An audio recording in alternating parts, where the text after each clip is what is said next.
Bonjour, je suis Paul Arthur, candidat à Top Chef et aujourd'hui je vais vous proposer un dessert à base de bananes de Guadeloupe et Martinique.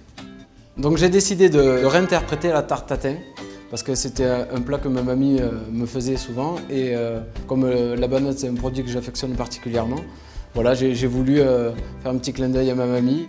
Donc pour réaliser cette recette, j'aurai besoin d'une pâte feuilletée, d'une banane Guadeloupe et Martinique, 10 centilitres de rhum de vieux rhum, 5 centilitres de crème liquide, 30 g de beurre, 30 g de sucre, 30 g de sucre glace et un œuf. Donc tout d'abord, je vais utiliser une pâte feuilletée que je vais piquer pour éviter qu'elle se rétracte. Juste, je la détaille un petit peu pour qu'elle puisse bien rentrer dans ma plaque. Et après, je viens tout simplement la disposer comme ça. Dessus, je remets en fait une feuille de papier sulfurisé. Je vais venir poser dessus du pois et ça va me permettre après d'avoir une pâte qui va être très croustillante en bouche. Et là, j'enfourne à 185 degrés pendant un quart d'heure. Je vais attaquer la deuxième étape de ma recette qui va être de faire un caramel. Je vais mettre mon sucre à l'intérieur. Donc là, je mets juste un petit peu d'eau. Donc ça, je laisse cuire tranquillement. En attendant, je prends mon emporte-pièce, je regarde que ça corresponde bien à la taille. Là, je vais lui donner exactement la forme en fait de mon emporte-pièce. Une petite noix de beurre, comme ça. Et en fait, je vais utiliser mon emporte-pièce pour la cuire, pour qu'elle garde vraiment cette forme. Donc là, en fait, pendant la cuisson, il ne faut pas hésiter à la retourner. Ensuite, il faut clarifier les œufs, c'est-à-dire séparer le blanc du jaune. Donc, pour réaliser ma meringue, je vais utiliser un blanc d'œuf, 30 g de sucre en poudre, pendant que je monte mes blancs.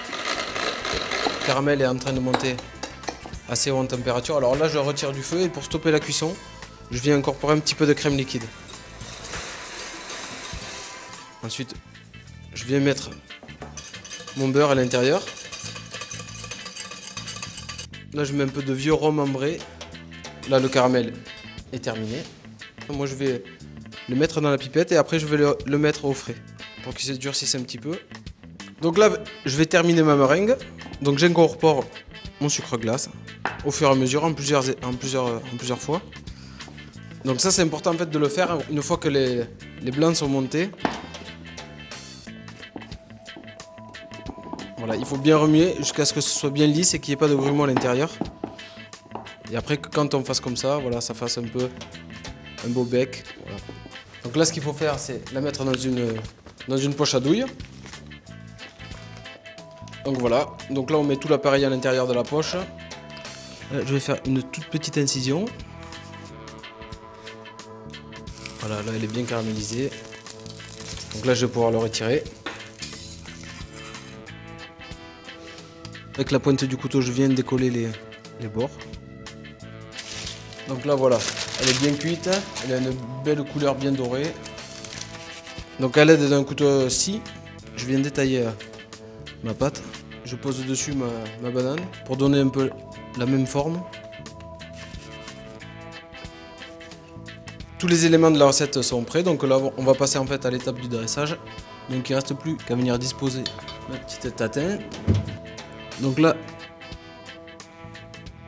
je suis en train de mettre le caramel. Là j'ai plus qu'à retirer. Et là je vais venir disposer.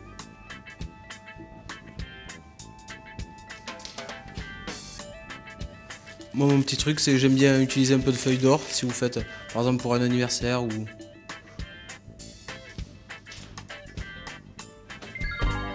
Mon assiette est terminée, j'espère que ça vous aura plu et surtout n'hésitez pas à voter Polo, quoi.